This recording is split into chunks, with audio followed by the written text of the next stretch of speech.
Alrighty, we are up and about. Welcome everyone to another episode of.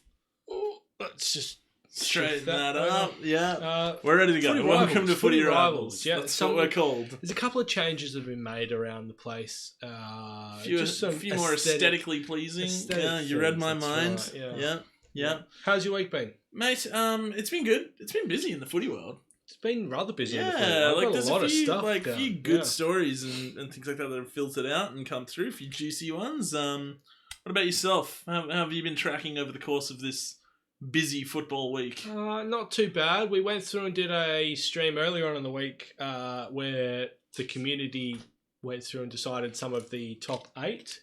The final ladder, I should say. So we're about halfway through that. We're going to keep doing that next week. But unfortunately, literally the day after that, started to come down with a bit of a cold. So yeah, no, you were saying off air you're under the weather a little bit, and that's definitely frustrating given that this is it's a pretty big weekend for footy. Yes. Although it may help you out, you can sort of stay in and hopefully just catch up with it. No, we will be fine. We will be fine. Should we start with our questions? Are we getting? We should start with our questions. Yes, let's go with that. Okay, as we do every week, we give each other a question and a basis or a stance that person must take while answering it. Yeah.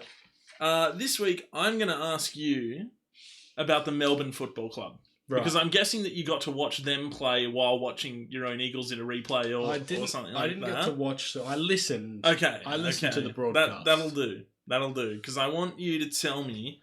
Like, I heard some talk during the week, just among friends groups of my own and people that I speak footy with, that they think Melbourne will be resurgent next year. They think Melbourne are only spending 1 year at the bottom and then back to finals contention next year. I want you to tell me why they're not.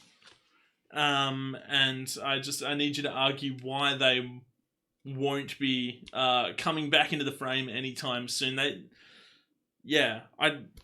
I need you to create an argument for me there. Okay. And you'll argue why they come back up? I'll argue why they come back up. Now, mine's not a particularly for and against argument, but I am going to ask you a question that I want you to come up with an answer for.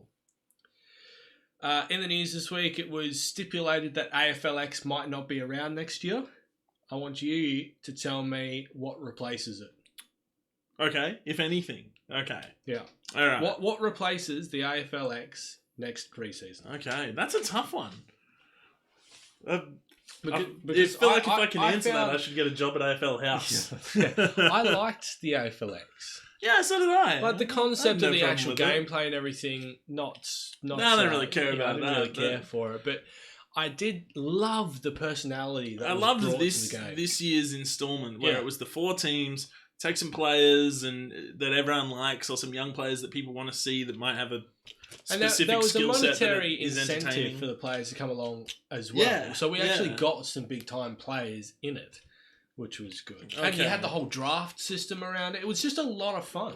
Yeah, it was a huge amount. I enjoyed it. I mean, and it ruffled some feathers, I guess, with people who just like to have their feathers ruffled. Yeah. But no, I was a big fan of AFLX, so I'll take that on. I'll champion that one. But that's probably the toughest question I think you've asked me. Good. That you've put to me. So I am well challenged on that one. Okay. Good.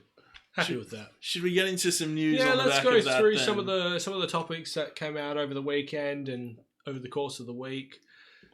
That Fife is back, but we'll go through the teams. Yes, later. yes, he certainly is. Yesterday, that the Cats are going to start hunting Jack Stevens again. That was at the top of my list as well. St. Stephen is on the top of their list. Yeah. Right call or wrong call? Right call for mine, because Tim Kelly's going to go. Yep. Tim Kelly's young though. He's young, but he's going to leave Geelong. Yep. As is Gary Ablett eventually. Retirement is on the horizon. And Joel Selwood's no spring chicken. Yeah, but Jack Stevens is 29. Yeah, that's true. It would only be like adding 2 more years, wouldn't it? This is why I'm asking right call or wrong call. I still feel only right because call. of his age. I still feel right call. If you can get a player of the caliber of Jack Stevens, I mean, he is He is a champion of the St Kilda Football Club. It is Has he been over the last 2 years, though? No, not over the last 2 years. This is where Geelong will be banking on if they can get him to his best, which they've done with other players. They have brought them in. I mean, Zach Tui is a player that has looked a lot better since he's been in a Geelong uniform, although he wasn't particularly bad at Carlton. No, he was pretty good at Carlton. Yeah, but I feel like his best footy has been played at the Cats. I feel like if you can get a player like him in, I mean, he's a 4-time best and fairest winner at St Kilda. It's not often that someone wins 4 best and fairest at a club, even if you're probably playing with people who, aren't in the caliber of a best and fairest in that time. I think it'd be a good move if the circumstances are right. If they're not giving up too much, if they're not overpaying him, I feel like if you can add him to the likes of, like, when, say he's still around once Selwood and Ablett have moved on and Kelly's gone, and even if it's for a couple of years, you've got him to, sort of play that on-ball role, which still allows Duncan and guys coming through like Clark and Myers to play a little more outside before they have to move inside. Yeah. I think it's not bad for their development. What do you think? Good call, bad call on St. Stephen? I'm on the fence. Yeah. If they genuinely think that they're going to be within the premiership hunt, this year, next year, maybe the year after, good call. Yeah. But it then, if they do this, especially with Tim Kelly on the way out, who's a younger player, they're replacing a younger player with an older player. Yeah, not ideal. It doesn't help their long-term future moving forward. No, I suppose it pertains especially to where they because I think Mitch Duncan is not young himself. He's not young himself, but he is a pretty good player. He's a fantastic player. He'd be a walk-up start in every single team in the competition. Absolutely, and he's had a hell of a season that's flown under the radar, given the likes of Kelly and all the guys that surround him, all these superstars. I'm conflicted. It depends on where Geelong see themselves. Yeah, so am I. And are they just going for one more year before they? Maybe it speaks to, I mean, this is kind of an off-the-cuff thing to say, but maybe it speaks to the confidence they have in their younger players. Maybe they're thinking, hey, these guys have come along a lot quicker than we thought. They're going to keep us up the top end of the ladder. Like guys like Brian Myers and Jordan Clark, who have shown really good first seasons. Maybe they think those guys coming through are going to keep them up the top of the ladder. You bring Stephen in and just hope maybe that's enough to get you over the line one year. Surely you'd have a contingency plan in case they hit a wall, a development wall. Absolutely, yeah. Most players... Which I could see someone like Brian Myers going through. Jordan Clark I like in his ascendancy. I mean, he's a bit younger, but Brian Myers I could see that happening too. I'm with you. I'm on the fence. I guess it's that time of year where everyone starts to talk trades a lot more and things like that. Once clubs are starting to realise that their season's done and dusted, let's start the off-season early. Yeah. A few things that came up, and it's quite a good segue, a few things that came up in it today were that young Liam Baker from Richmond he's wanting genuine playing time. Right. And he's a WA boy, so he's mulling over a return to Freo, and also Carlton are circling. Does Freo have a spot for him? They've got a lot of young talent. Like, they don't... I know they're still developing. Yeah. Right, but their squad at the moment, with their developing squad, I'm not sure there's much actual space. It makes the team. me The wonder. team just needs a bit more experience and a bit more age, but I think their core group, their team there, like if they can keep that team together for the next 3 years without making too many changes, like they've got a solid team there, I think. I think I can see what you're saying, but I also think if you're... Say, for instance, this year they've had to call on Trav Collier due to injuries. If you could call on Liam Baker... Yeah, but if he's that's a lot better. But if he's wanting... Yeah. It becomes a fight between... It would eventually, if he's going to play forward, it would become a fight between Switkowski, Matera, and Baker for 2 positions. Yeah. And I don't know if he would overtake either of them. Maybe Switkowski. He's been pretty good at the Tigers, Baker. He has been, yes. But he's also been pretty good within that system. That's true. The interesting thing around him is that he's worried that he won't crack into Richmond's best 22 once they're all fit, which is a fair worry to have. Because guys like Shea Bolton, who are also up for a contract extension, although he's mulling over signing it, if he's ahead of Baker in the pecking order and he signs on, Baker is likely to move. Yeah. If he decides to go elsewhere, who's another Baker's WA boy that likely could come to home. stay. Baker would be likely to stay. Yeah. You know, guys like that may be a bit ahead of him. Sydney Stack's sort of overtaken him. You know, Jack Ross was good when he was playing. But yeah, no, it's an interesting time. Other trade wins involving your club. Oh, there are plenty involving mine. It's like every year. Every year, Frio's just like, oh, hey, these players want to leave, but you might get these players in that are pretty good. Well, this one might actually work out to your benefit. The talks are Bradley Hill to Geelong for Tim Kelly. I did. And a couple of draft pick swaps and stuff here. But it was reported, and this was very, very interesting to me, that this was even reported, that Brad Hill wouldn't go to any particular club unless that club also picked up Harley Bennell. I did not see that report. That's total news to me. Yeah. What? Yeah. It was reported that he would only go to another club if it was a package deal. What a weird circumstance to put yourself in. I know.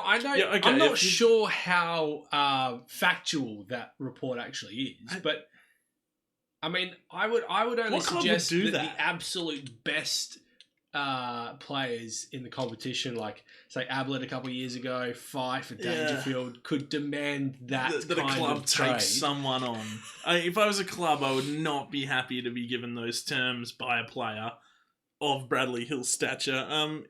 Another win that came out about Brad Hill was that St Kilda is a hot tip to also land him, coming from AFL.com.au today. As well as the hot tip that Lyon would be going back to the Saints and bringing Brad Hill, essentially doing a Zach Dawson type thing. Except with Brad Hill. That'd be vintage Freo. When Lyon comes over, he brings us Zach Dawson. When he leaves, he takes away Brad Hill. Are you kidding me?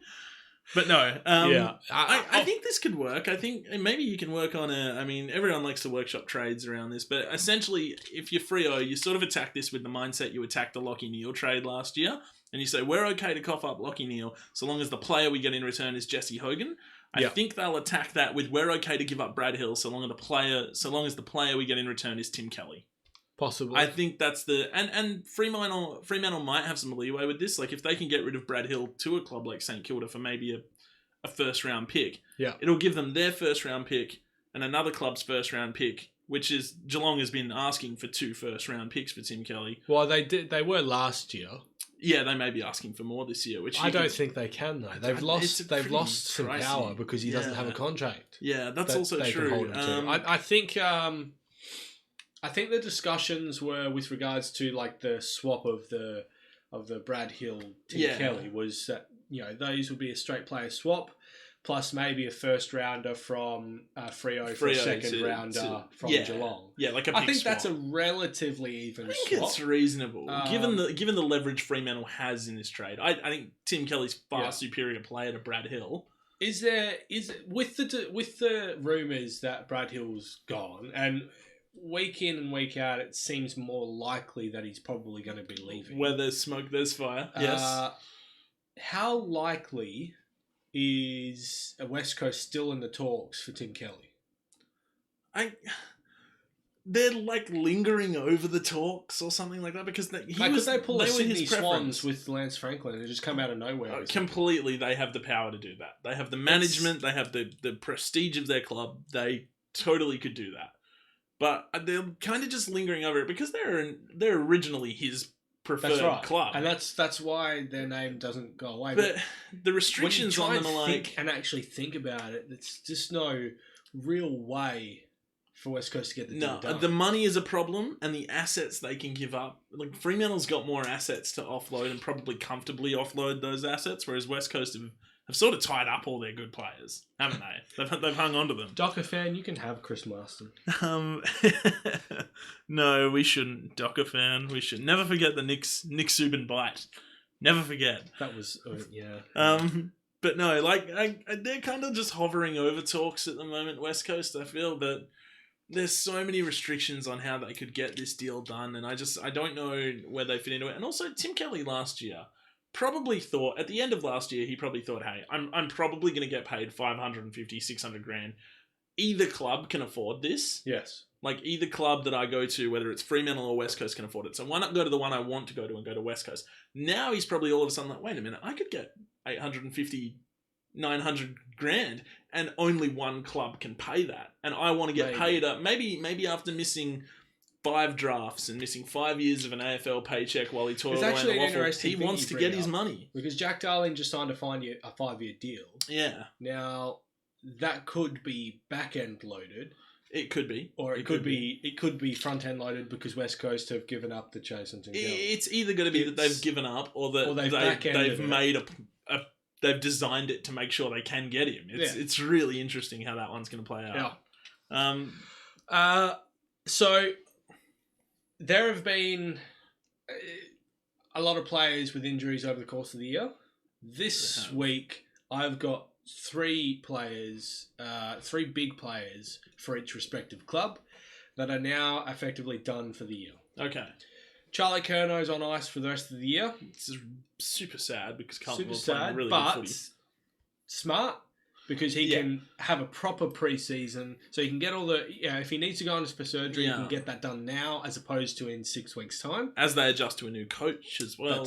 That's right. So he can launch into a proper pre-season because he didn't have a proper pre-season this year. Yeah, because of the PCL. He can actually come back next year, have a proper pre-season where Carlton are looking to do a Brisbane Lions. Yeah, and sort of surge upwards, yes. Tom Langdon is most likely underrated injury. Yeah. To miss the rest of the year. I think the only way that he gets back is if they play like a prelim or a grand final or something like that. So which is most likely his season is done. I hate that one because I really enjoy watching Tom Langdon play footy. Yeah, when I watched the grand final last year, he was probably the best player on ground right up until about 3/4 time. Until Luke Shuey both took over. Yeah. Sorry, Luke Shuey was what I was thinking of. Just when I think of that grand final, I can only think of Sheed. And the last one, Jarman Empty with an ACL. Yeah, and that's 3 of them really all sad. 3 of them, really big losses for each team. Yeah. Especially Impey, because he's not going to be back until the second half of next year. And his team needs him now. Like Hawthorn, they're a chance to play. I mean, I was going to ask you this. Where are the Hawks to you? Where do you see the Hawks? It's very interesting. Like, are they going to play finals? They are genuinely a sneaky chance to make finals. They just upset the top of the ladder. Yeah. Like, they have every right to think that they can play finals football. But this is the thing with the Hawks, okay? So the Hawks all year, they've looked impressive with their systems and everything one week. And then the following week, they've looked a shambles of the team that had just played the previous week. Exactly. So they finally strung some good weeks together here. Although, I don't know. They've had 3 wins. They had a win. Yeah, I was going to say, they had a win before the Geelong win. Yeah, they're 3 in a row right now. Yeah. It's actually the only block that they've had back-to-back win. Actually, in saying that, because Carlton won back-to-back, this year is the first year since the expansion clubs entered the competition that every single club has had a back-to-back win in one season. Wow, really? That's impressive. That's a competitive year.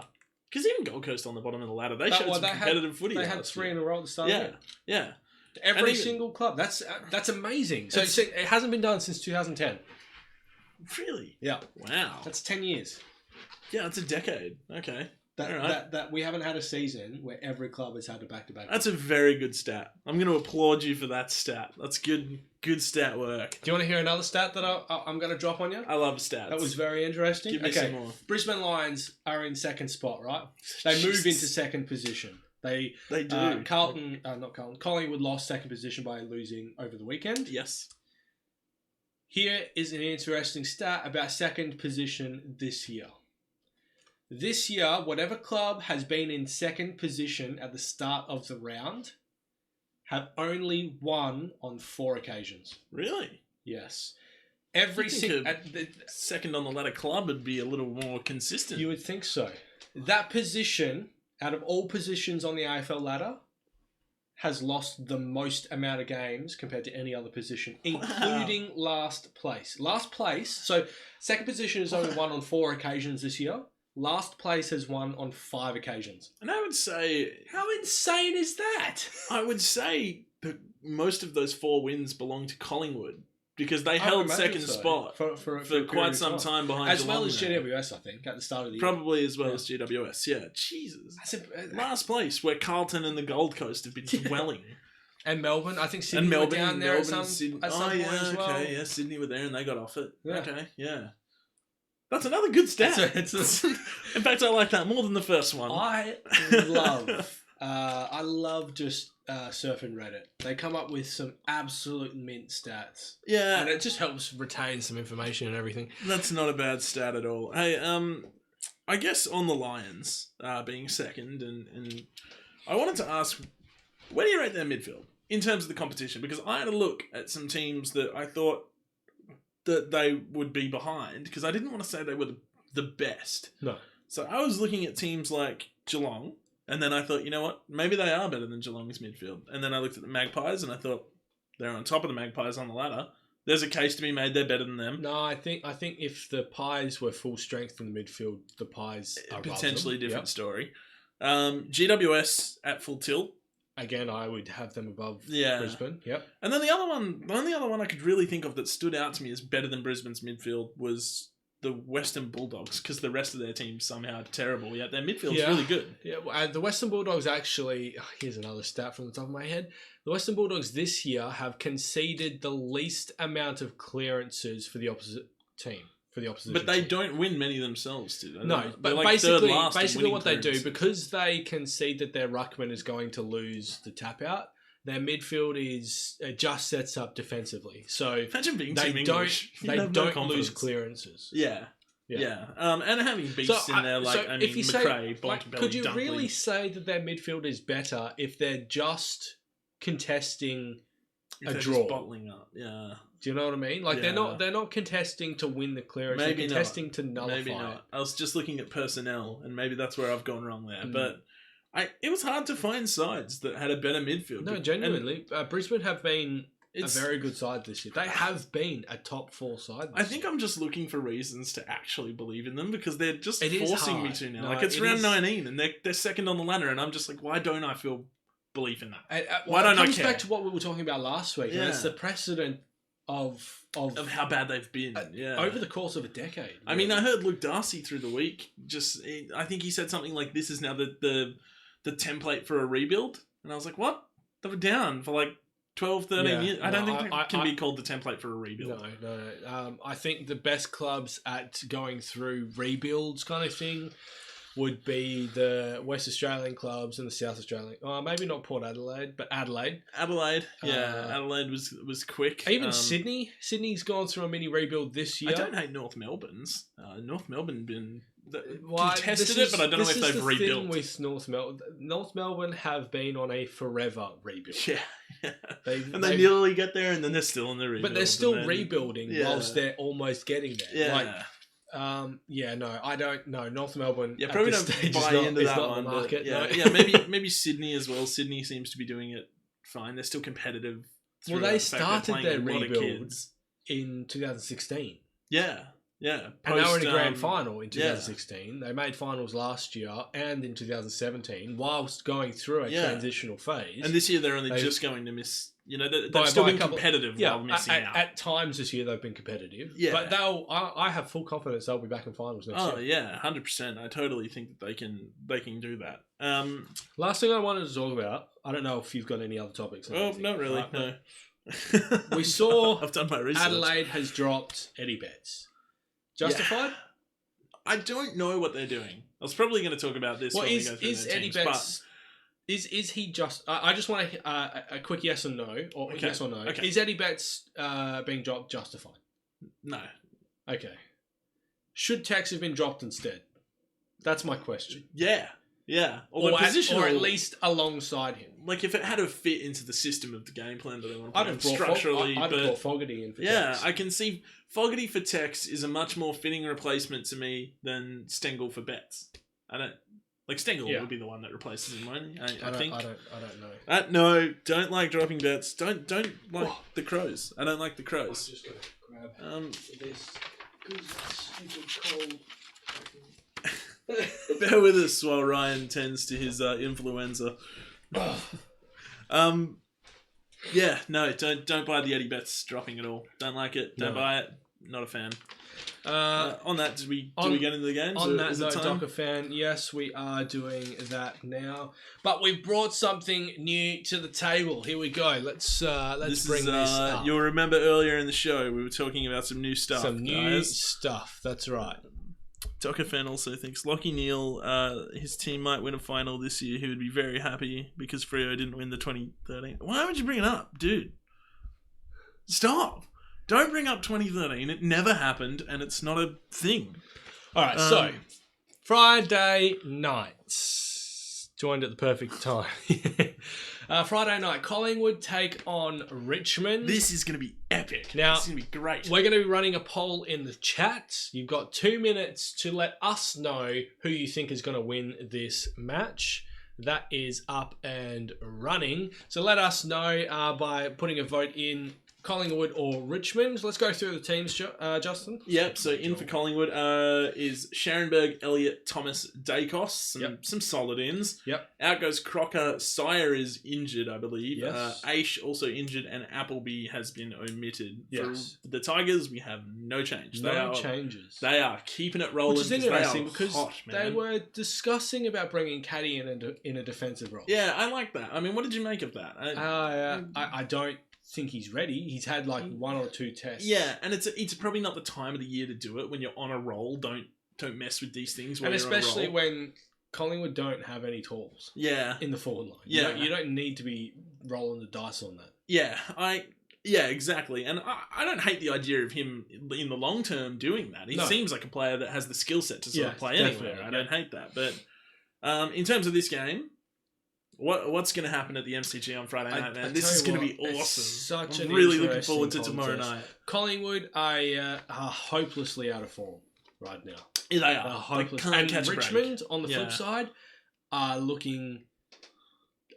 probably looking to be the biggest threat to the premiership. I think they're in their form. I think they're the informed team of the competition. 100%. I don't want to I heard them backed into premiership favoritism by a few media nuffs during the week. They still have a lot to prove. They're the team of the week. They still have a lot to prove. Yeah, they're flavour of the week at the moment, but they could become something more serious. In saying that, Collingwood bounced against West Coast, and when the time comes for them to play well against good teams, they stand up most of the time. Usually, yeah. Can they stand up in this game? No.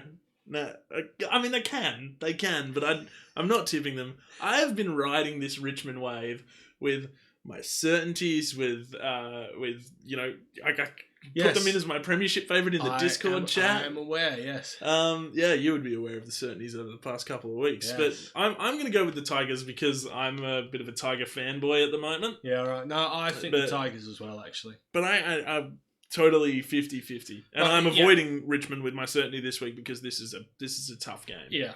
And Collingwood could come back into form just for the sake of it. They've got some good ends. Yeah, they do. Dacos, Elliott, Scharenberg goes now back into defence. And Josh Thomas. I like Thomas. I genuinely like him, yeah. Yeah, I think that's fine. So Richmond's best this year is yet to come. On the matter, though, who have you all voted for? Who wins? Collingwood was the most voted option with 100% of the votes. You are kidding. Everyone voted for the Pies. That's very interesting. We go with Richmond. We're the experts. Apparently. Yeah. You guys are into being wrong. You guys. Yeah, that's very interesting. Next game of the round, though. Hawthorn and Brisbane. Here we go. Let's get your tips in, guys. Do you want to take us... While we go through the teams. Yeah. Grant Birchall comes into the team. I like that in. I do, yeah. Especially for Jarman Impey. Yeah, it's a fine in. I like that switch. Right? Yeah. Brisbane. Josh Walker comes in for Harris Andrews, who is suspended. Deserved suspension, do you think? I haven't actually seen the incident. I only saw it just before we did the show because I was writing down my notes. I'd say it's worth a week. I can see why Brisbane want to challenge it at this time of the year and keep their best defender in a game against a really informed team. I can see totally why they challenge it. He was excited by the prospect of Andrews going out. Really? I didn't see that. Why? I would imagine because after a period of time you become a bit more reliant on some players and it just allows some flexibility. Potentially. Walker hasn't been bad when he's been called on for them, so... No, he's been good, Yeah, by all means, go with it. It's in Tasmania. Yeah, that's right. This is just another really tough one. It is, yeah. I think I'm going to go with the Hawks because it's in Tasmania. I'm actually going with Brisbane. I'm going with Brisbane. Okay, you're going to go... last year... Try to buck that second position trend? Yes. Okay. Yeah. I actually have a video coming out tomorrow where I'm going through all of these matches and predicting the final ladder for the season. I'm not going to say what my tip in there for any of these because they're subject to change from some of these games, and I've already changed my mind for some of these going in. But no, yeah, Brisbane for mine. Brisbane beat them down. They flogged them last year down in Tasmania. Yeah. And they are a better team this year. Yeah, I can see why. And they haven't been travelling too badly either. They haven't been playing well in Melbourne. But everywhere else, they've been playing reasonably well. Yeah, so can totally split it down the middle. I'm going to go with the Hawks. What have we got on What's your decision on that one? 5 votes came in. Who won it out? Brisbane for 80% of the votes. Okay, so 4-1. You're against the grain there. I'm fine with that. I can do this. Next match, Carlton take on Adelaide. Is that it's at the MCG? They do. So the ins here, Carlton brings in Phillips for the loss of Cruiser, Ruckman for Ruckman. Phillips was quite good when he was brought in earlier in the year, I think, wasn't he? Yes. So not bad. Adelaide, baffling. Lots of changes. In comes Stengels, Wilson and Otten. Mm-hmm. Out goes Hugh Greenwood, who's omitted. Eddie Betts, who's omitted. And Alex Keith, who's managed. Yes. I don't mind the Alex Keith being managed. Whatever. You're going to manage He's a young player. I get it. It's fair enough. I think Otten's coming in for Keith. What I don't understand are the calls made at the timing that they've made these calls. They're still vying for a final spot. This has been like this all year, though. They're not comfortable at all. They threw Bryce Gibbs in and out of the team. Josh Jenkins was in and out of the team. They have no solidarity within this team. Joel said, "Prepare for mediocrity, Crows fans." He's going to be the most pessimistic fan I've ever met, and I barrack for Fremantle. It is the... it's excellent. It makes the Discord quite entertaining. Reason for pessimism this week, because that... It just doesn't make any sense. You've brought in... So essentially they've lost... Tex says at the start of the week, everyone is on the chopping block.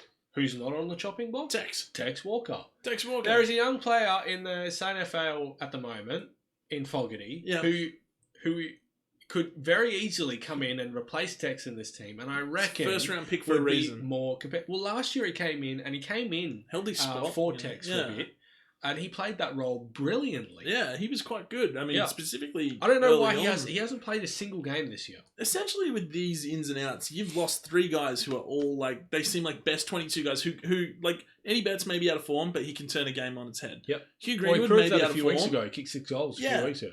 Hugh Greenwood may be out of form, can turn a game on its head. Keith managed, okay, we'll give them a pass. And you've brought in 3 guys who will not turn the game on its head. No. I'm going to go with Carlton. Maybe they've just gone ahead with this because it's Carlton and they've just gone, but it's Carlton. That's so dumb, though. It's Carlton. They've been playing well. Their percentage is on 85%. And any side... For a team that's only won 4 or 5 games. Yeah, and any side that's underestimated Carlton in this run since they put David Teague on has been punished. Yeah. So I'm going with Carlton. Yeah, I'm going to back Carlton myself as well. Adelaide has angered me to the point where I'm going to go 5 votes come in. Who have you guys voted to win? We have a lot of selection issues. Adelaide with 60% of the votes. So you guys are pretty on the fence with that as well. Yeah. I think as you should be. West Coast takes on North Melbourne. That's the Twilight game? I believe it is, potentially, yeah. It's at Optus. Will Schofield comes in for Tom Cole. Not bad. Shannon Hearn not back in the team. Yeah, a bit. It surprised me. North Melbourne bring in Garner, Davies, Uniacke, and Ahern, and out goes Thompson. Do we speak about it? Turner and Rovat. So Thompson obviously has. Obviously, for anyone who doesn't know, Scott Thompson is out with a ruptured testicle. Yeah, that is just. Yeah. I don't even know. I wouldn't want to come back. I wouldn't want to come back for the rest of the year. I'd just go, nope, protect the jewels. They're not going to make finals, just protect the crown. Yeah, you know. Maybe he wants to have... I don't know if he's already got kids or if he wants to have more kids. I'm not sure. I like West Coast Schofield Cole. Like I actually Cole, don't mind Schofield. Cole's He comes been in and does struggling a job. a bit this year. I think he brings a bit of leadership in the back in the back line. Yeah. When Hearn goes out, West Coast back line, as good as it is, it just falls apart. I feel like West Coast, who would you have thought that Jeremy McGovern would be completely beaten on all levels by Mitchell Lewis? Mitchell Lewis? Lewis. What's his Jordan Lewis? That's the one. Jordan Lewis, yeah. Jordan Lewis. Not at all. I would never have thought that. Outsmarted. McGovern was a non-factor, and Lewis had 5 shots on goal. Yeah, I don't like Hearn. They lose Hearn, they lose a lot. And well, the last time they lost Hearn, besides last week, was against Sydney in Sydney, and Sydney thrashed them. Yeah. West Coast are just treading water at the moment, and I don't know. It can go one of two ways, and I don't know if it's going to be, hey, when the going gets tough, they're going to get going. They're going to show everyone why they're the reigning premiers, or are they not going to get out of second gear? And when the going gets tough, are they going to fall away? I don't know. I need to see some conviction out of them, and that's why at home against North, I'm going to back them in. I'll back them in as well. Yeah, I'll back in West Coast. But yeah, no, I don't. There's a way for them to lose this game, but I think they need to show some conviction like that. They don't need to. They could still win by 20 points and everything would be fine and things would go on cruising. Has Jack Darling officially taken over Josh Kennedy as the main man? Probably. I think so. I think he has, yeah. Which is fine. It was always supposed to be the natural progression. What I actually see them doing, and this is very interesting, I brought this up a few weeks ago, and I bring this up to anyone with regards to West Coast forward line. West Coast forward line functions in that it used to be Jack Darling would lead out, there'd be a pocket of space, Josh Kennedy follows in the pocket of space, straight into it, and he's got a mark. What I've actually been seeing over the last few weeks, Josh Kennedy has been the dummy lead, right, and it's letting pocket of space for Darling to then come through. And I think that it's actually working better because teams are still fearing Josh Kennedy a huge amount, which means he's dragging more defenders out. Kennedy would have close to, if he doesn't have it already, he'd have close to 30 goals on the year by now, wouldn't he? No, I checked a few weeks ago and he was on like 26. So I don't know how much he's kicked in the last few weeks. 2 weeks he went goalless. Last week he kicked 2. So I don't actually... If he's still kicking 30 goals to this point of the season, though, and potentially finishing with about 40, you do still have to worry about him. Like, there's no doubt about that. Like, it's not something that you can let slip. West Coast for mine in this game. West Coast for mine. Who have you voted in the chat? When it comes to... Right, yeah, but... I don't see...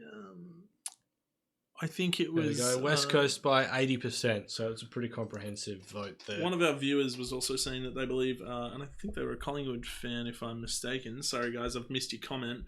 They believe, there you go, Spaniard Jason. I still can't believe McGovern. Eagles do well at the pointy end of the season, so he thinks they'll come good. Which I can agree with, because I've seen them do that. But at the same time, I want to see some conviction. Yeah. Yeah, and McGovern's actually... Which is surprising because of his what happened over the weekend. But McGovern is actually one of the best one-on-one defenders in the competition. Yeah. But he's just not known for that because he's known for his interceptability. He can still do it. But he doesn't get beaten one-on-one. So West Coast receives 80% of the votes. 80% of the votes, that's right. Next game. Moves us on to Port and GWS. Two teams that, sort of looking to keep things... No, you skipped a game there, man. St Kilda versus Melbourne. Oh, I've written it down wrong. St Kilda and Melbourne. Okay. In comes Ben Long for Matty Parker for the Saints. Yep. Not much in that. And Melbourne's made 3 changes. With Oscar Baker, Tim Smith and Oscar McDonald coming in for Braden Pruce, Stephen May and Lockhart. So May's injured and I think Pruce and Lockhart both omitted. Yes. Bit of a funny game. Bit of a, obviously not much I'll consequence for tell you finals, what this game is, okay? A few years ago, Melbourne and St Kilda were going through the rebuild together. Right? Yes.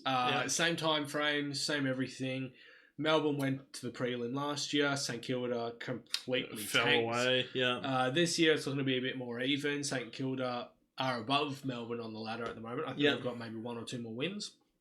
This is still the battle of that rebuild. Yeah. Yeah.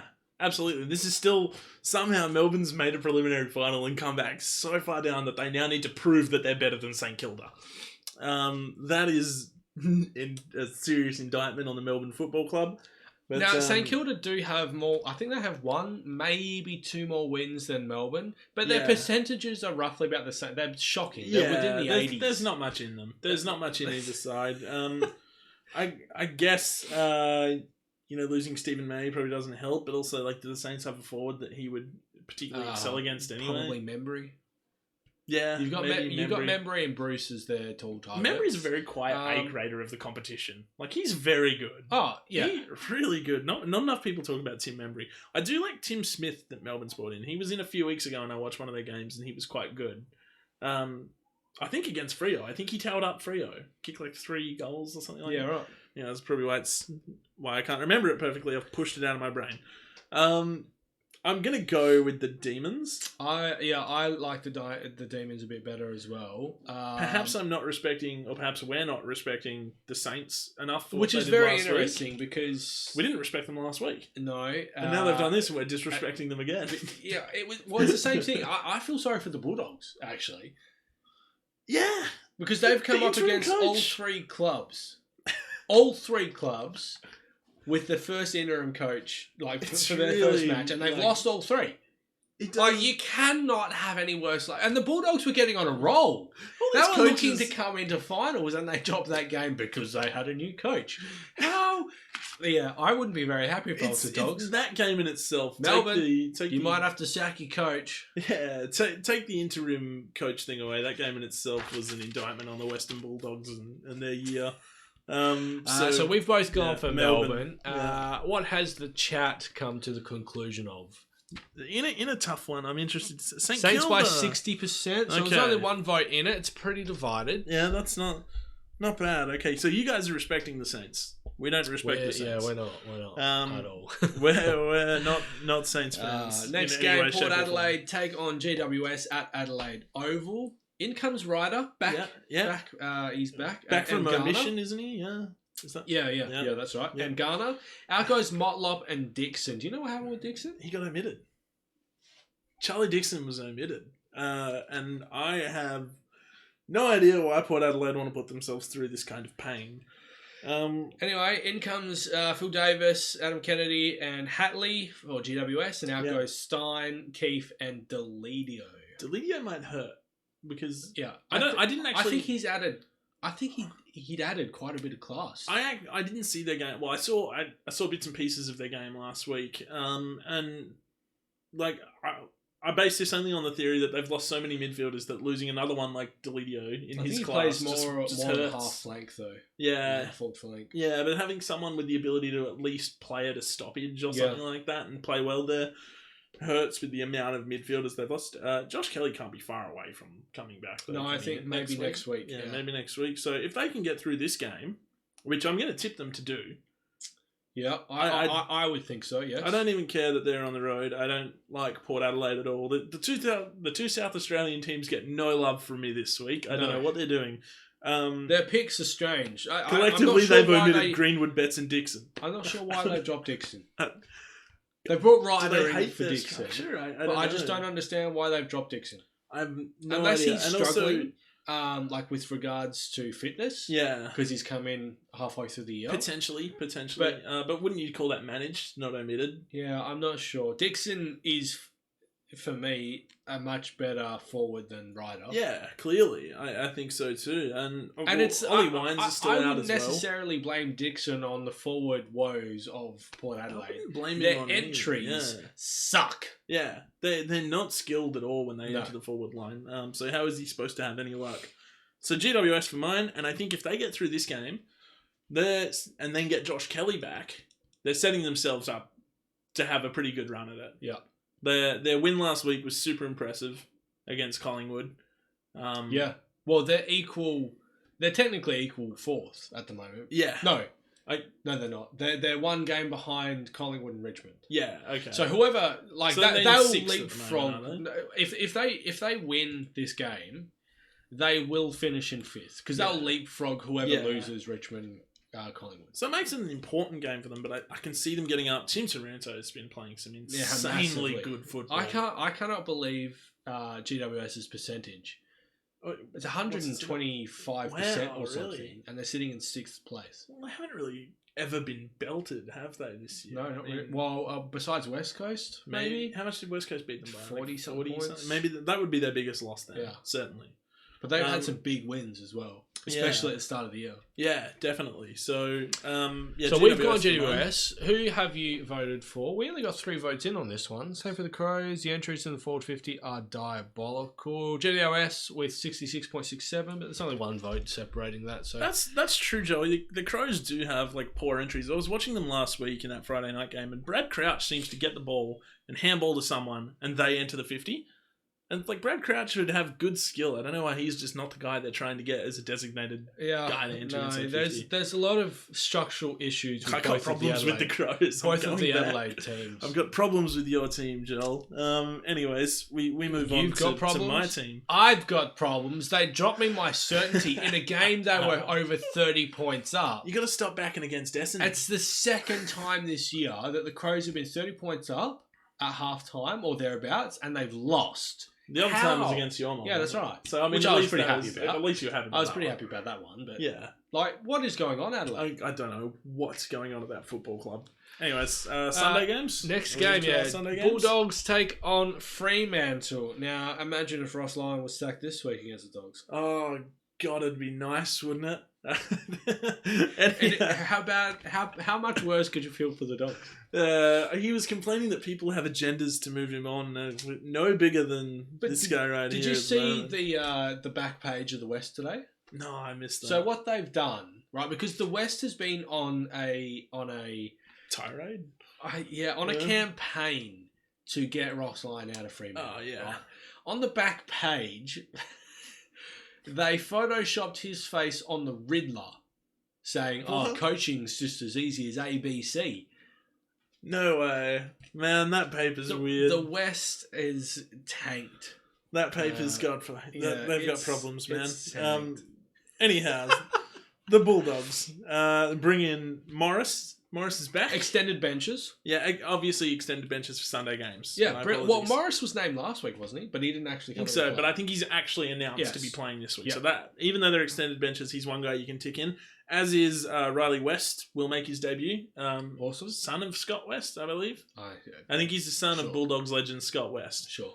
The almost man who came second in the Brownlow 3 times. Yeah, right. Richards is among the ins, as is Hayes, Williams, and Sweet. I don't know much about those last 3. That's Bailey Williams, isn't it? Oh, Bailey Williams. It is Bailey Williams. And William Hayes. They've both had good years this year. Okay. I haven't been paying much attention to the Bulldogs. That's probably why I give them a lot of flack. Will Hayes has had a pretty good year, and Bailey Williams has obviously had a pretty good year. We know who, out goes Shaki and Suckling, who are tough outs because Shaki's game was weird. Did you catch the Bulldogs game last week at all? I caught bits of it while I was supposed to be working. Supposed to be. It was good because Shaki was weird. He played 2 abhorrent first quarters, just wiped them out. He didn't get anywhere near it. Then he had this hot patch for 5 minutes where he got every bit of footy, and I think he kicked a goal or 2. Then gets injured, and he's trying to get off the ground while he's injured, and he's still getting the football. And he's for a whole half he couldn't find it, and then while he wants to get off the ground, can't find it. So, and that point where he was bringing them back, they were coming back against the Saints when he was hot. So that's a big out, even though I don't actually rate Josh Shaki that much. Fife comes in for Freo, Ballantyne, Bamfield, Crowden, Schultz, McCarthy is omitted. Yeah. So Fife's coming in, definitely. Does Ballantyne replace McCarthy? Well, it depends who else they would bring out, because if McCarthy's the only omission and no one else got injured, because Fife they is said supposed Rory to be Lobb's going to play, maybe they will play Fife a bit more forward. It depends on Lobb, though, doesn't it? Well, Lobb will play. He's been told. I think Ross told the media that Lobb is going to play. Yeah, but are they leaving themselves open to a potential laid out? Perhaps. Right. Perhaps. Because that's what clubs do these days. In that case, I would think Lockie Schultz, who's been far better than Ballantyne at the waffle level, should come in. Yep. And he's played more AFL than Ballantyne this year, so maybe. Although Bailey Banfield last week in the Waffle had 32 touches, 12 tackles, and 2 goals won. So I don't know how you can leave the man out. And then they bring him in and make him a tagger. I just don't understand that. I'm not sure what your question's relating to, Blue Boo. GWS Sydney rivalry. We're not talking about rivalries right now. And it's always about West Coast and Freo. I'm going to back Freo in this game. I think Freo win because I think the Dogs get up on the Okay, all right. Maybe I'm just wishful thinking here, but I like Fife back in the side. I thought Fremantle with Fife in the side last week could have won by far more. They were just missing their general in the midfield. Possibly. Mind you, they were coming back from being down in the last quarter. Oh yeah, it was bad. So I don't necessarily subscribe to that thinking. Actually, I think it was a close game, but definitely not a good game. Is how I've described it throughout the week. Dogs for me. Who have you guys? Doggers for me. Dogs for me. Who have you guys got winning for this game? The Dogs. With 66%, with a third of the votes. Yeah, so you're against it again. Screw you guys. Next game, Sydney take on Geelong at the SCG. This is actually, I'm excited for this game. This is going to be a good one. I'm excited for this game. Yeah. Dawson comes in for Sydney. Kieran Jack, Dan Menzel, Ben Ronk, and James Rose. Yeah. And out goes Hayward. And for Geelong, in comes Zach Smith, Henry, Narkle, Henderson, Scott Selwood, and Simpson. Out goes Tui, and Rowan is managed. They're tough outs. Zach Smith is a definite in. They've said 100%, that. Yep. And the rest of them we don't know. I don't know. If Henderson is on is on there, surely he comes straight. Surely he would come in. So maybe him. But I would like to see Narkle come in for Rowan. Quentin Narkle was quite good last year, and he's just been injured and then working his way through the VFL this year. So maybe he could come back in. Probably not. I would think Henderson and Smith sound like the two ins there, which doesn't suit position-wise. I mean, Henderson for Tui might. Does it? Yes, I suppose, because it's defender for defender, but it's a rebound defender compared to a shutdown defender. So I'm not really sure. I mean, Sydney aren't really that tall in their forward line to bring in Henderson. Yeah. So I don't know. So maybe they're just banking on their height and Sydney's poor entries to bail them out. Yeah, perhaps. I mean, it is the SCG, so maybe banking on your height when it's a small field, probably not a terrible idea. I actually have Sydney winning this. You're going to go with the Swans? Yeah. Okay. All right. Geelong's form is not great. They've lost 3 of their last 5. Their average points scored is now 82 points or something like that, whereas before the bye it was 101, 102, something like that. So they've lost 20 points per game. Yeah, that hurts. They're That's conceding. A pretty damning stat. They're conceding a lot more points after the bye as well. They've got a lot of things to figure out. I'm going to go with the Cats because I saw Sydney play and lose a battle of 2 very, very mediocre teams last week. It's a fair point. And they have to... I mean, I know they're back at home now, but Geelong... But I do like a lot of Sydney's ins. I do like Kieran Jack coming back in. Dan Menzel in the forward line. Could give them something against his old club. Yeah. It should be noted. And he's generally pretty good for a couple of goals a game, which I think Sydney was sorely missing last week. Yeah. Because he was dropped last week. I didn't know why. I'm not sure why. He's like a very unlucky footballer. Yeah. He gets dropped a lot. But I actually think Sydney get up. I'm gonna back the Cats. We've got a few different tips this week. We do. I'm gonna back the Cats. And who have you guys got winning this one? Probably the Cats. It is the logical choice. It was the Cats, but only by one tip. One tip. We got the last game here. Gold Coast take on Essendon at Metricon. Take us through the team. So in for Gold Coast comes Weller, Miles, Holland-Smith, Leslie, and McLennan. Yep. Kind of nice ins. Out goes Will Brodie, who's been playing some pretty good footy for him. Yeah. It's really sad. He's done his hamstring and he's out for the season. I find it funny. Like I don't actually know how bad the hamstring is, but if it's not a bad one and they're just calling it season because they know they're not making finals, that's kind of sad. That's fair. It's fair, but it's kind of sad. In for Essendon, Clark, Myers, Laverde, Bagley, McNeese, Begley. Out, McKenna and Heppel. Big outs. Big outs. However, McKenna's off to his brother's wedding. Our Yes. So he's not dumped or anything. No. And Heppel's Our obviously very injured. first episode, I'm pretty sure it was our first episode, we spoke about one of these players. Do you remember who? Was it Heppel? We've had David some chats Myers. Because he okay, the ins. Okay. He dropped himself. Yeah, it was too. Yeah, that's right. Now, if he actually comes back... Didn't even think of that. How cool is that? That is cool. I think that's cool. It's a really because admirable story. Our concern was because he dropped himself, would he get back in the team? Yeah. And what does that for say a long to the coaches? part of the year, he hasn't been able to. Because he hasn't been back in the team since then. And to come back while they're winning would be also kind of impressive. They're not just bringing him back because they're like, hey, we're down in the dumps, we got to pick someone. But they've won four on the trot. They're going for 5. Yeah. So I'd love to see him back. I think McKenna is a bigger out than Happel. McKenna's been playing really good football. That's a lot of drive out of their back line. He's lucky that his brother got married on a week. He's playing the Gold Coast. It's about 90% of their drive out of the back line gone there. Yeah, it's a lot. Hey, I mean, like him and Sard really combined for the bulk of it, don't they? I think Sard's dropped off with regards to rebounds. Yeah, and probably just picked up a little more pace around the contest. Yeah, I guess. No, he's this year he's actually reminded me of how Brad Shepherd is.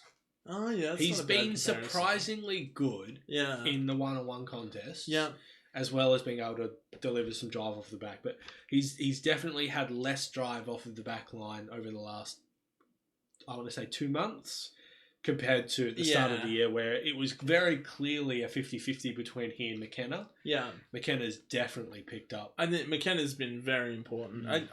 Answer me this. I'm going to tip Essendon, by the way. Because I just don't like the Gold Coast. No, I think I said a couple weeks ago I am never tipping Gold Coast again. I love the paper rip. The paper rip's become an absolute installment. And then every week you need to get it back. It's great. I'm going to tip Essendon, but answer me this: is Essendon a lock to play finals after the last month? Yes, they're locked in. Yeah, you're absolutely the only team that I can see falling out is Adelaide. Yeah, I think so too. I think I have them making it, but they're the only ones that are in trouble here. So Adelaide are 9-8 at the moment. Below them on 8 and 9, I believe, is Port Adelaide, Hawthorn, Fremantle, Western Bulldogs, in that order on percentage. Of those 4, who kicks Hawks. Adelaide out? Hawks. The only team that can do it is the Hawks. Is the Hawks. Yeah. I agree, because in like 2 weeks, like Freya's got the Dogs this week, so that one would be telling. And in 2 weeks, they've got Geelong, so probably not them. I'm pretty sure I have Adelaide making it based on. I think. I don't want to give too much away because I know what my final ladder looks like. Right. So I don't want to give too much away with regards to what I've done. But all right. So Essendon for mine, Essendon for yours. Who's our loyal listeners and viewers voting for? Yeah, who have you voted for with regards to that match? Looks like the Dons. No, I think so as well. Well, they're not by.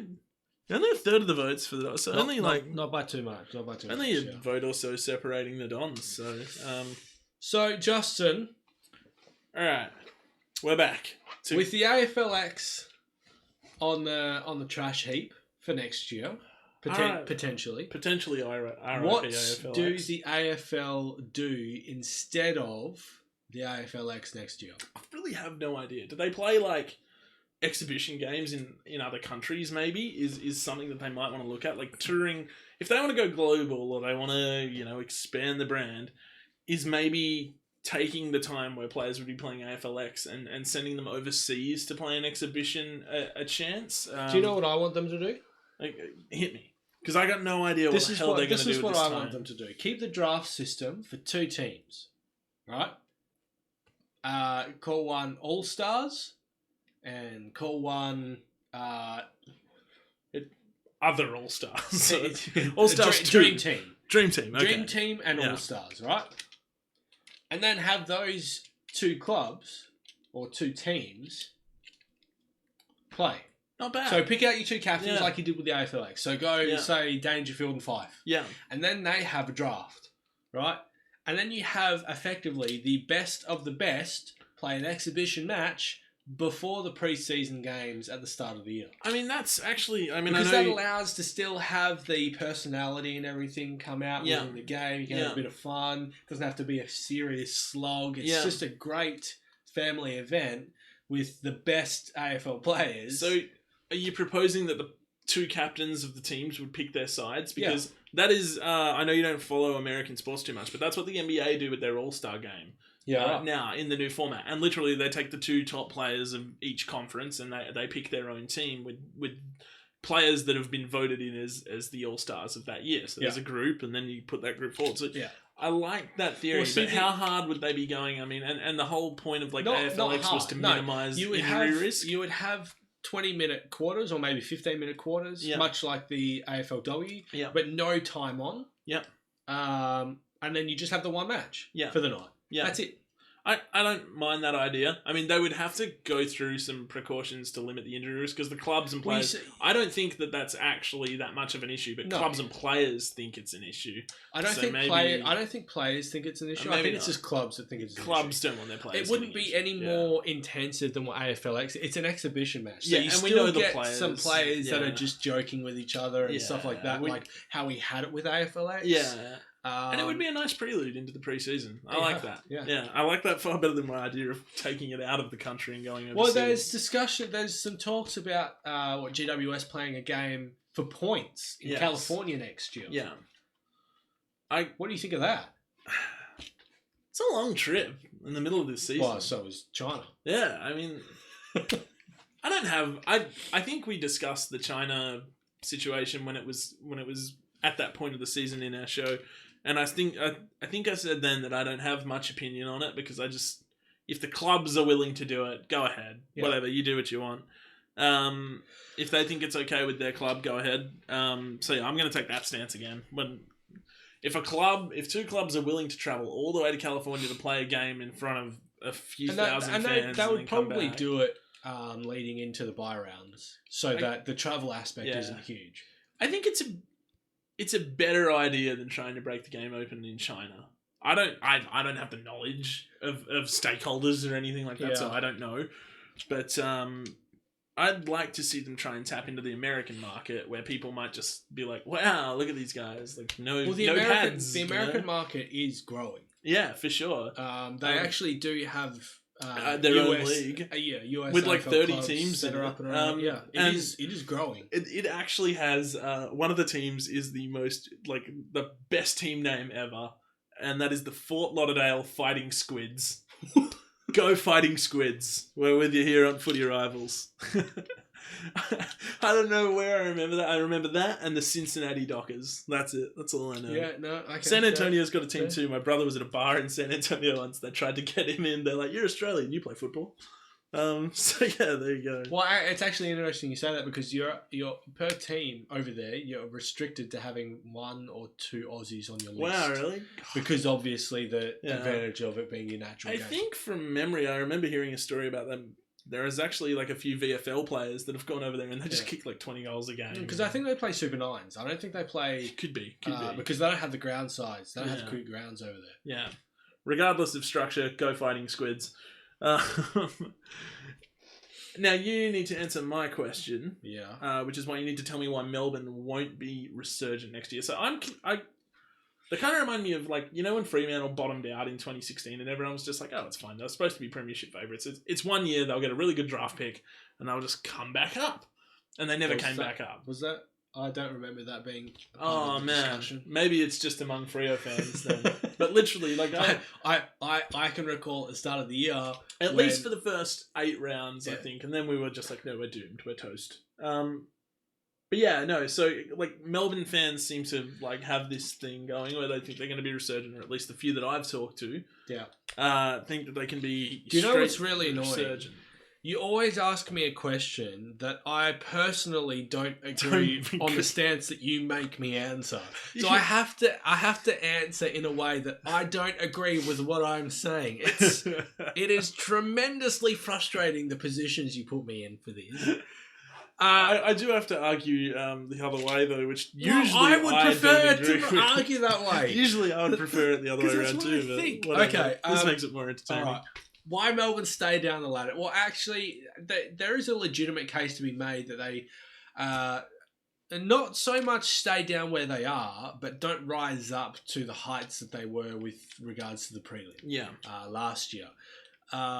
I think they'll struggle to make the 8 next year, specifically with the rise of other clubs around them and the stagnation of other clubs that just hang around that area all the time, like Port Adelaide and to a degree North Adelaide Melbourne. and North Melbourne and Essendon. Probably Fremantle is in that bracket They will be stuck in a logjam of 6th to 14th. Yeah. Right? Which is well, they're not in the logjam for 6th, but they're in the logjam for 14th, trying to get up there. That's where they'll be. Not because they're not necessarily, can't be a good side or anything, but other sides around them are improving at a much rapider pace. Yeah. They do have some good young talent on there, but in saying that, that young talent hasn't probably developed in a way that they will have hoped. Angus Brayshaw has completely stagnated this year. Totally. Where do you think his future lies? I don't know. People are starting to throw him up as a potential, hey, you want Ed Langdon from Fremantle? Maybe you have to give up Angus Brayshaw. Is that something Melbourne would do? I'm not sure. I think maybe he's just having a down year because potentially Melbourne is having a down year. Yeah. He clearly got over these concussion woes last year and had a really great year last year. Top 3 in the Brownlow. But this year, he's just completely fallen away. Yeah. I think the same could be said for Jack Viney, Christian Petrarca. Even to a degree, Clayton Oliver has come away. To a degree, although he's still the one. He's still a great player. Yeah. But he's not at the lofty heights as what he was last year. No. And that's probably because he doesn't have the support around him as well. The only one that's kept a pace of how good he was is probably Max Gawn, who did drop off a little earlier in the year, but he picked up and he's been same old their forward line has become completely dysfunctional. Yeah. I think Melbourne have averaged almost the most inside 50s per game this year, and they've recorded one of the worst scoring performances for the year. As an average over the course of they can't score at all. No, they get more inside 50s. They get so many scoring shots as anyone. Well. Yeah, they just can't kick for goal, and they can't put a score on the board. Hey, I don't know whether that's mental or talent wise or something, but and they've also just wrapped up Sam Wiedemann in a contract extension, I think, haven't they? Yeah, so they've locked themselves into that. One thing I would have thought they'd go out and try and recruit a key forward. Well, I think Sam Wiedemann will be for the future. He's still a young player. One thing I will say, and I'll use this to launch your platform, is that they've just brought on Darren Burgess. Yes, the fitness coach. You mentioned this before the show. All right, and he's obviously the guru from Port Adelaide. Why don't you take us through? Because you know him a little better than I do. Darren Burgess was at Port Adelaide. If you think of Port Adelaide being good over the last decade, it was when they were the team that always rolled over the opposition in the last quarter. If Port Adelaide were within 40 points of you in the last quarter, they ran you down. They had a real chance to get you. They were absolutely the fittest team in the competition. I don't think that they had a great list. I think their list was pretty rubbish. And it was supposed to be rubbish. But they still made a prelim on the back of their fitness. They were one kick away from a grand final. Which then made, so that was in 2013, 14, something I think that was 14, yeah. Which then prompted Fremantle to come out and do extra running sessions, and that tanked their season in 2016. They were supposed to be the fittest they'd ever been in 2016, and they weren't. It's a copycat league, and it really doesn't need to be. So Darren Burgess was the brains behind that. If anyone has watched... what was the footy show? The Recruit? Oh, He was the sports scientist on the Recruit as well. Yeah. He went over to... So he quit Port Adelaide a couple of years ago. He went over to the EPL, did some stuff over there, and now he's come back and landed a job at Melbourne. So he's at Melbourne. Okay, so that's point one of why they can be resurgent. If they get fit, because fitness seems to be a bit of a worry for them this year, I guess. I don't really notice it too much, but... Clearly, if they were fitter, they'd probably be able to run out games a little better. Yeah. Even the West Coast game over the weekend, they were in it until a certain extent, and then West Coast kind of put the foot down. Yeah. Maybe if Melbourne's a little fitter, West Coast can't do that. That also could just have been West Coast outclassing them. But so Burgess comes back. Fitness is a big thing, but the main reason I want to say that they can be resurgent is the rules really seem to hurt them. The rule changes and everything like that. maybe if they get another off season, Well, the AFL is supposed to be bringing back the runners next year which could help Melbourne in a greatly. limited capacity. Yeah, And Melbourne is still a young team that haven't any real leadership on the ground. No, like it does. Like outside of the guys like Jordan Lewis and Nathan Jones, who else do you have? And even those guys, you want your leader to be your performer. Like, you want Clayton Oliver to be the leader of that team. You do. Like, I think you want him...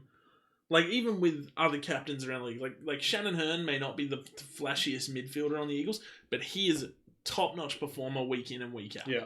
And Jones and Lewis sort of faded with the age they're at and things like that. But I think also Melbourne's probably going to get the second pick in the draft.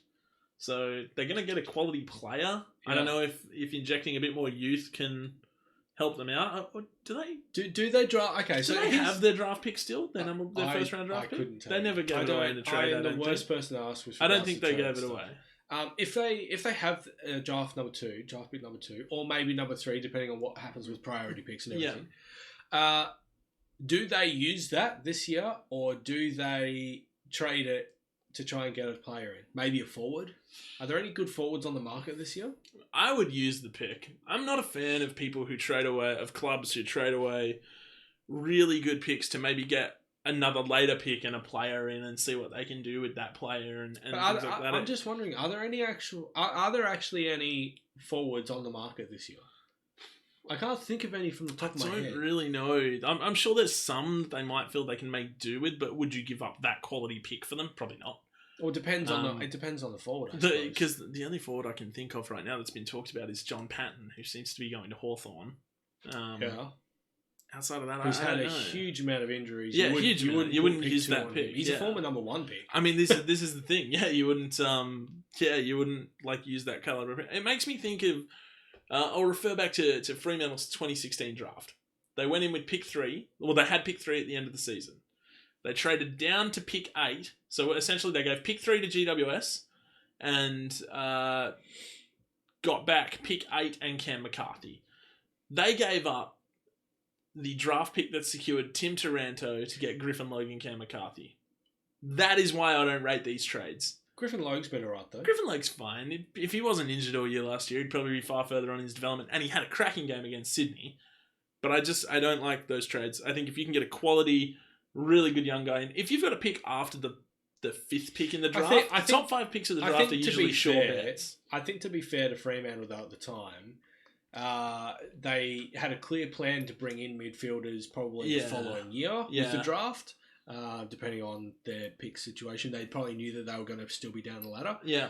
They definitely needed some support in the forward line and Cam McCarthy, who only the year prior had been actually a very good forward for GWS. And then obviously they've used pick 8 for Griffin Logue to help in the defence, which they have been lacklustre in since the retirement of Luke McFarland. Yeah.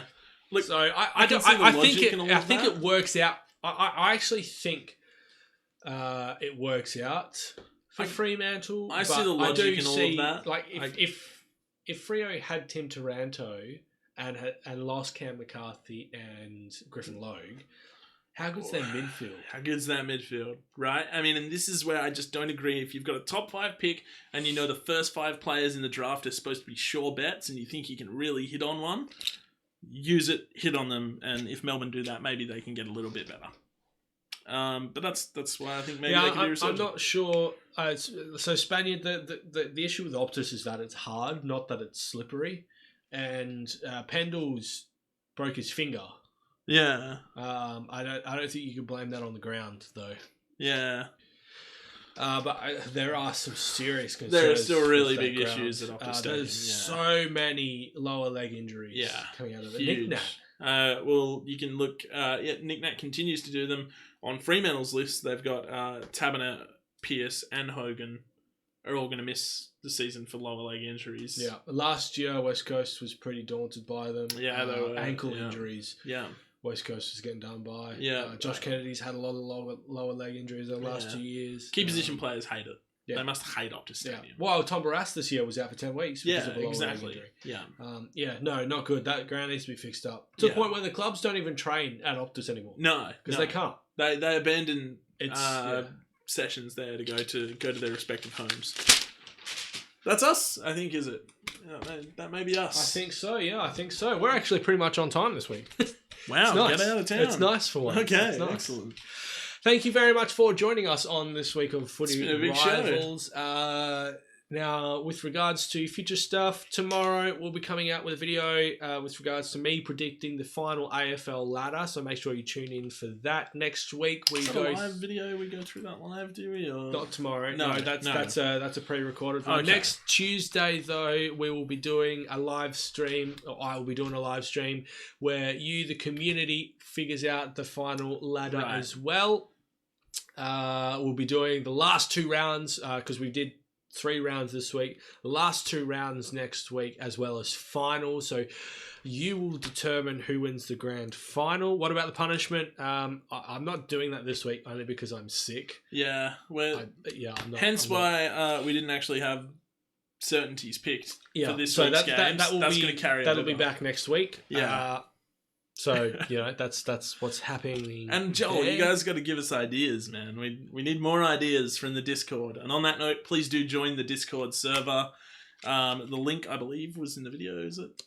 It's not in the description, but it has been coming up in the chat sporadically. If you just scroll up, maybe just a little bit, it is actually a few posts above, because the stream, everything about the stream, the channel, has been reset and everything. So I haven't had a chance to actually do it. That is punishment enough. Eat the onion. next week. Next week will be the onion. Okay. All right. Let's lock that in. That's us. So thanks so much for watching, guys. And for now, this has been your AFL Access.